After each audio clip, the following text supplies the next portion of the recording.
Amis téléspectateurs, il y a GCAM Télévision. Merci Nabino pour la confiance, merci pour la fidélité.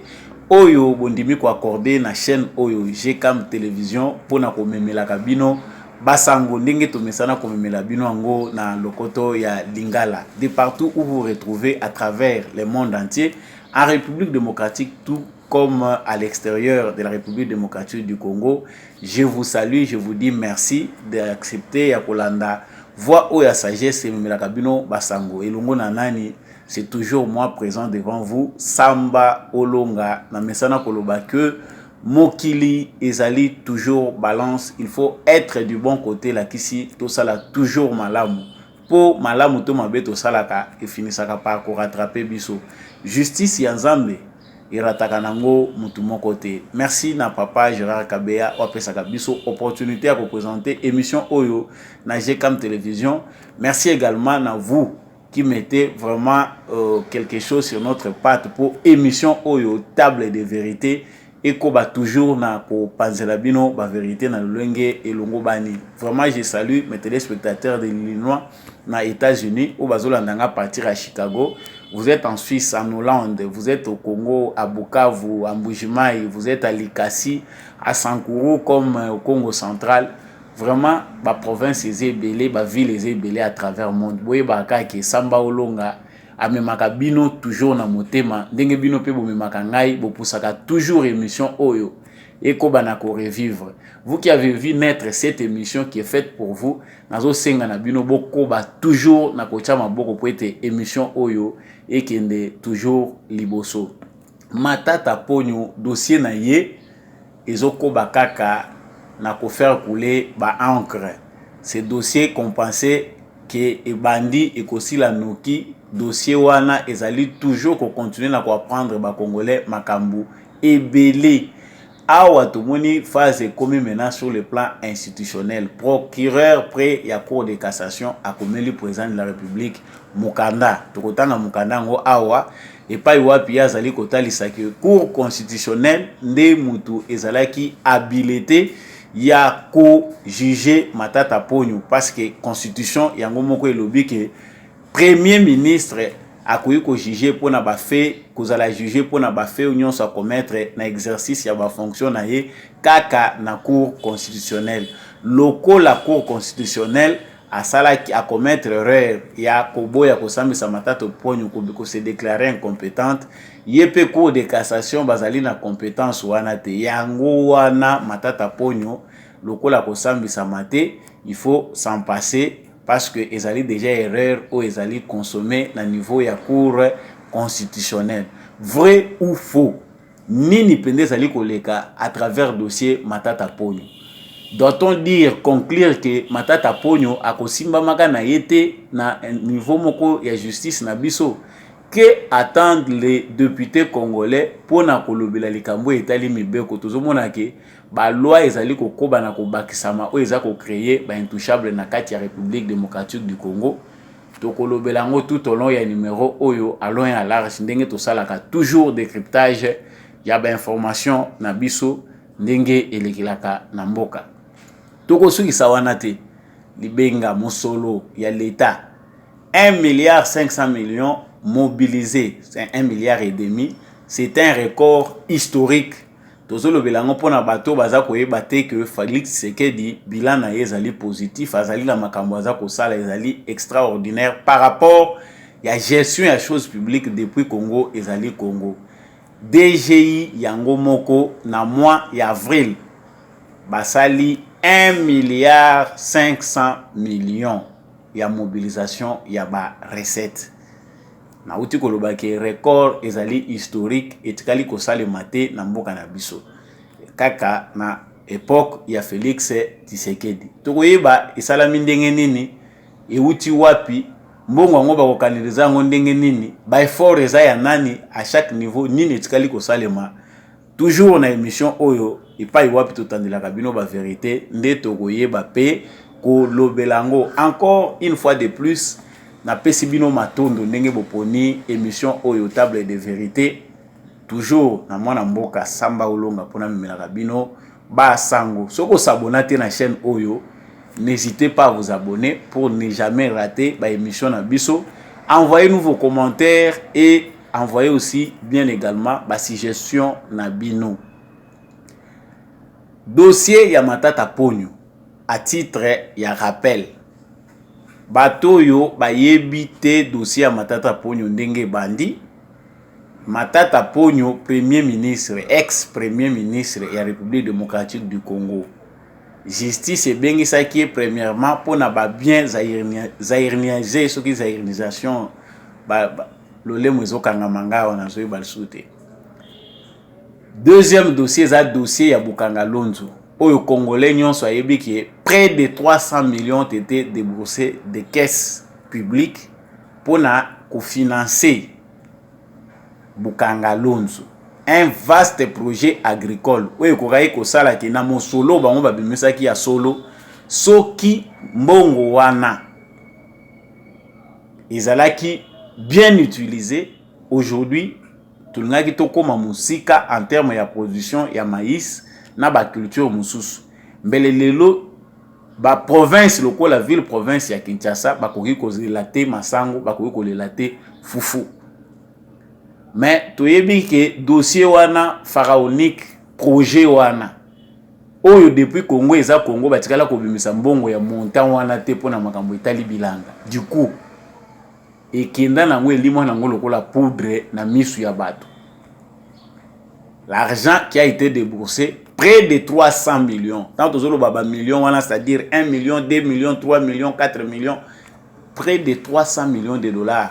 Tango IGF a sali a mené enquête naie, enquête wana IGF il a étalé ici que 20% seulement ya misolo nde mutiza traçable, ça dit ba yebi que somba ke l'hôtel et sale ke l'hôtel. Les restes d'argent bazo ko retracer en côté na enquête na bango ba menaki. Sikoyo les responsables numéro 1, coordonnateur, représentant ya ba institution na kati ya projet wana ezalaki nani Matata Ponyo yende tukukoloubake mutazalaki orienté politique wana. On ne peut pas aller prendre entreprise moko sous-traitant otoyebi ke mbongo bakoko zwa mote bakende ko tsango na responsabilité un privé. Mbongo eza ya République démocratique du Congo, l'État ne peut pas prendre l'argent du trésor public pour na kopesa moi individu a comme responsable ya l'État congolais. Etikala ko salema na mokili moko ti. Les responsables sont les hommes politiques, ceux qui ba engagé ba privé wana bazali ko travailler sous contrôle, sous coordination ya l'État. Avant mon soleil bima, l'État nde muto orienta katali ba rapport après abimisi misolo. Ndeko Matata Ponyo alobi, il n'est impliqué ni de près ni de loin na dossier wana. Je vous fais ce rappel pour voyez comment il y a eu manipulation à tous les niveaux. Na acteur politique otobengi Matata Ponyo.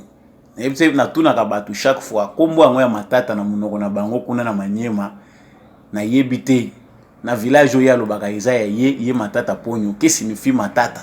Parce que ici vraiment à Lingala quand on dit Matata, on sent vraiment que na Congo il y a des intouchables mais à Matata Ponyo c'est dur.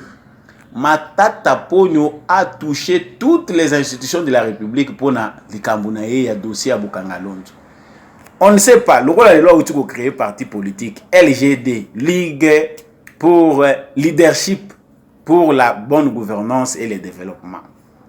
Leadership pour la bonne gouvernance et le développement. Nous les Congolais, ce que nous voyons c'est la forme, fond, biso total à Gangote.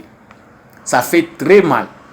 Un responsable politique poursuivi pour détournement des deniers publics crée un parti politique exemplaire, na image moko exemplaire à lobby, ils allaient pour la bonne gouvernance, ils allaient pour la leadership, ils allaient pour le développement. Juste ces trois mots clés là, tant que vous avez pas yemoko Matata Ponyo. Quel type de leader est-il? Avait-il bien géré tant que premier ministre? Développement est-ce que et vous avez le développement moko fondé sur le détournement des deniers publics pour aller alimenter sa province ou bien ses frères, ou bien c'est un développement basé sur le respect des principes dans la loi et la République démocratique du Congo. Ça fait très mal, nous avons relaté bino comment dossier ya Matata Ponyo et oumeli une année yango depuis babandi kolobela dossier ya Matata Ponyo et bandaki nanu liboso na résistance. Matata Ponyo a refusé que bako kolongola immunité, c'est de l'injustice, azali protéger na immunité. Toyebi malamu ke po Bahati Lukwebo aya kokota na phase ya kolongola ko initier procédure ya kolongola immunité ya Matata Ponyo pour se présenter devant justice ezaki facilité. Biso to bossa na kanoki Matata Ponyo a commencé à s'entêter dans l'hémicycle, dans le parlement na kati ya Sénat kuna Matata Ponyo a boyi. Bahati Lukwebo normalement était prêt à soutenir Matata Ponyo. À ça salaki ango. Tant ba kotisi demande tout à liboso pour être balongola immunité ya Matata Ponyo, Bahati Lukwebo ne l'a pas fait. Aboyaki, pourquoi? C'est parce que c'est son ami. Ce sont des gens à qui ils ont partagé, avec qui ils ont partagé les mêmes intérêts. Tango grand de salami, batu balobi. La population a réclamé. Batu nyon so batie makele balobi. Comment on peut refuser? Bahati peut refuser. Yako analyser les kambouya kolongola immunité ya Matata Ponyo alors que la justice a besoin de lui. C'est sur pression, il y a population congolaise où déjà qui impliqué dans le dossier, on a différents acteurs politiques que Bahati a accepté. Il y a ndima bavanda bango bureau parce qu'on était dans la période de Covid-19, on a kolongola immunité ya Matata Ponyo. Tangu bazo longolango combat Matata Ponyo na Bahati. Vous ne pouvez pas enlever mon immunité, c'est injustice. C'est-à-dire, pour na Matata Ponyo, c'est un coup politique. Au Bazali ko monter contre ye, il n'est pas responsable ya détournement ya mbongo Bukanga Lonzo. Bakoki ko tuna ye mutuna ya makambo etali Bukanga Lonzo te. Siko mutuna wana tozo ko tuna, to tuna ngonani. To tuna Kabila, to tuna ministre de l'agriculture à l'époque, ou bien to kende ko tuna mutu azaki chargé ya coordination ya makambo Bukanga Lonzo, sous-traitant au bango bazwaki.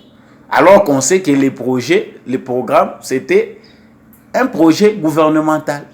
L'argent sortait dans le trésor public congolais. C'est-à-dire, c'est une question de bon sens. Responsabilité. Est-ce qu'ici, et singeli ba juriste ba yakotali sabiso nani aza responsable na situation lokola oyo pendant que biso toyebi que tozangi na premier ministre yé muto avantela ki biso projet Bukanga Lonzo comment relier ça ba congolais ba kotonda ba kosoma masango moins cher jusqu'à ce que disparaître comme de la fumée. Les Congolais n'ont pas consommé le maïs à faible coût ndenge balobela ki yango. Ils nous ont exploité jusqu'à vendre ce maïs là très cher. Bato ba yeba ki ba viva ki quand même tango vente ya masango Bukanga Lonzo komi ko salema première phase na bango ba yebi que c'était les semoule qui cher et les Congolais ba Congolais toujours ba bazo vivre na peu bazo survivre ba ko somba ngote ba somba 25 kg ya saka semoule atia na ndako na ya Bukanga Lonzo ba koka ki ngote. Donc j'ai fait ce recul pour na kolakisa bino comment Moussala ya traquer ba miyibi na République démocratique du Congo est facilité. C'est un combat qui doit être mené par toute la société. Et Matata Ponyo ne relâche pas. Bebani na Bahati, aye na ba juridiction lo bibino cour ya cassation boza capable té. Ilongwe na cour ya cassation na cour constitutionnelle a se déclaré incompétente. Moya kokota muzindo ezate po biso ba congolais to linga kolanda ba détail té. Mais nous savons tous que la Cour constitutionnelle s'est déclarée incompétente pour juger Matata Ponyo. Parce que Azasuna ba fonction wanate. Il y a Premier ministre. Donc, interprétation à la loi, confusion dans nos côtés na ba loi congolaise. Et ça quoi enseigner biso ba congolais te toyeba que pendant 18 ans, ba loi nyonso oyo biso ezali lelo to congolais za ko sa les ba loi pour la plupart injustement créées. Pour sécuriser, pour enrichir catégorie moko boye ya bato. Et la preuve, yango elelo. La preuve, il y en a qu'il y a une catégorie de gens qui se disent intouchables. Mais là n'est pas l'information du jour. Information du jour yango. Awa, tout le monde a dit non liboso matata ponyo tango épuiser ba lettre atindi tina Nations Unies ba to droit de l'homme ndenge ni baza ko privé liberté aluki ba avocats internationaux atuna ba to akoto même des activistes des droits des humains ya Congo ao ba Jean-Claude Katende bazali ko défendre matata ponyo na ba droit na ye na epete soki wana peza pekaka ko appartenir na défense ya droit ya ba droits humains. L'info du jour est allé que parquet procureur, il y a parquet général près de la Cour de cassation a commis Mokanda à Tindeli président de la République. Président de la République démocratique du Congo, Félix Tshisekedi. Alors bien à son excellence monsieur le président de la République. So botangi lettre wana na kanti bokomonango bazo ko afficher lettre wana. Ndenge bozo mona lettre wana. Transmission rapport sur les dossiers judiciaires, affaires ministère public contre Matata Ponyo et consorts. Excellence, Monsieur le Président de la République, j'ai l'honneur de soumettre à votre haute autorité en 2 exemplaires les rapports m'adressés par l'équipe des 3 magistrats à mon office.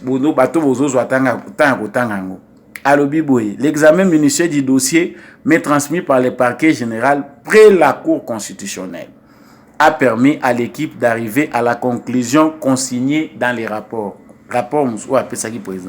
Celui-ci se résume en ce que toutes les infractions commises par le Premier ministre pendant ou à l'occasion de l'exercice de ses fonctions ne peuvent être jugées que par la Cour constitutionnelle. Article 163, 164 et la Constitution de la République démocratique du Congo. Ainsi, s'étant déclarée incompétente par la Cour constitutionnelle à connaître des poursuites engagées contre le prévenu Matata Ponyo et consorts, aucune autre juridiction ne peut engager une action pour ces mêmes faits contre l'ancien Premier ministre. C'est-à-dire, Awa, procureur près à cour et à cassation, à lobby, ils allaient les sous poursuite, il y a déjà ça à conclure. Il y a procureur près à cour et à cassation, à lobby que pour naïe, procédure moussous exaté. Je lis pour vous, pour au Kangango bien, à l'objet bien. Aucune autre juridiction ne peut engager une action pour ces mêmes faits contre l'ancien ministre. C'est-à-dire le la Cour constitutionnelle a lobby incompétence, ils ont la juridiction moussous. Au demeurant, les arrêts de la Cour constitutionnelle sont immédiatement exécutoires et s'imposent au pouvoir public et à toutes les autorités administratives et juridictionnelles. Article 168 de la Constitution. Dès lors, mon office ne pourra instruire qu'à charge de ceux qui ont participé à la commission de ces faits selon l'un de modes de participation criminelle non revêtus de cette qualité lors de leur perpétration. Votre avis m'obligerait, Excellence, Monsieur le Président de la République, je vous prie d'agréer l'assurance de mes hommages. À l'objet, avis, il y a Président de la République m'obligerait. Avis, il y a Président de la République et comme obligation. Pourquoi l'avis du président de la République? C'est que Bango Awa, Basili na Bango Mayeli. Selon Bango, Monique, Cour constitutionnelle local ça s'est déclarée incompétente, c'est-à-dire déjà défaite et côté na exécution. Il n'y a plus question qu'il y a besoin de la Cour constitutionnelle ou une commis faute grave. Local les zongi na Cour à cassation place ou api makamunyon se soukelaka. Cour à cassation peut à lobby que ndenge cour constitutionnelle ou yaza habilité à kosambisa Matata Ponyo à se déclarer incompétente moyen à kosala autrement ils été contre personne ya Matata Ponyo, c'est-à-dire moyen basambisa ye ezate. C'est ça comme ça que nous interprétons cette lettre. Yango ye pe à son tour parce que dans l'embarras to ye bamboka nini obiso tozali tozana mboka oyo il y a une catégorie de gens oyo bakoko samba te na l'état, c'est-à-dire bango départ ba immunité na bango départ ba procédure ya ba loi oyo bango moko basi ba créer, c'est-à-dire santo na ba constitution tato na ba loi organique où ils ont porter fonctionnement ya moi ba structure na bango to ba institution na bango, ils se sont déjà créé une carapace d'intouchable. C'est ce qui fait que Matata Ponyo na minute oyo kana ye eza sans suite pour les lois de la République démocratique du Congo. Mais ici, maintenant, à ce niveau, les juges de la Cour de cassation qui pensent que Makambo ezali kotambola malamu te na niveau na ya kokosala eloko te, il se réfère à la dernière autorité. Autorité ya suka ezali na président de la République. Yende babengaka magistrat suprême parce que ça na bato balobi awa procureur a lobby mabe comment koko pesa boy. Non, le procureur a dit ce qu'il peut dire selon les droits. Surtout cour à cassation au bato nyonso bazali déçu nango que lorsque les choses arrivent là-bas, ils ont la suite moko favorable était suite nango et c'est pour les ba congolais. C'est que awa la balle est dans le camp du président de la République pour que le président de la République fasse quoi? Tout le monde a dit récemment Yemoko ancien Premier ministre Matata Ponyo a komelaki président de la République pour na kosenga ye moko arbitrage na ye parce qu'azo se sentir na kati ya situation moko ya injustice de par façon oyoyo ba institution na biso judiciaire bazo mela makambo. Il a été privé de liberté, privé de mouvement, il ne peut pas sortir à dehors du pays, il ne peut pas aller dans une autre province, bloquer le mouvement na yenyonso. Et il demandait au président de la République il y a quoi intervenir dans la situation na yo azomona injuste. C'est-à-dire, ça, dans les côtés du droit, c'est normal. Lorsque la juridiction n'y a ce moni nango qui est président de la République, ne mouta commissaire l'autorité à pouvoir trancher. Mais là n'est pas le problème. Ça, c'est mettre le président de la République dans une équation. La situation de Matata Ponyo, ils allaient démontrer clairement comment le président de la République est dans l'embarras par rapport aux lois qui ont été créées, la loi où ils allaient qui torturaient à l'époque. Il y a Joseph Kabila, à l'époque, il y a Afdel, aujourd'hui, il y a nécessité, aujourd'hui, ils ont une obligation que le Parlement n'a plus, parce que ça va revoir la plupart des lois injustes.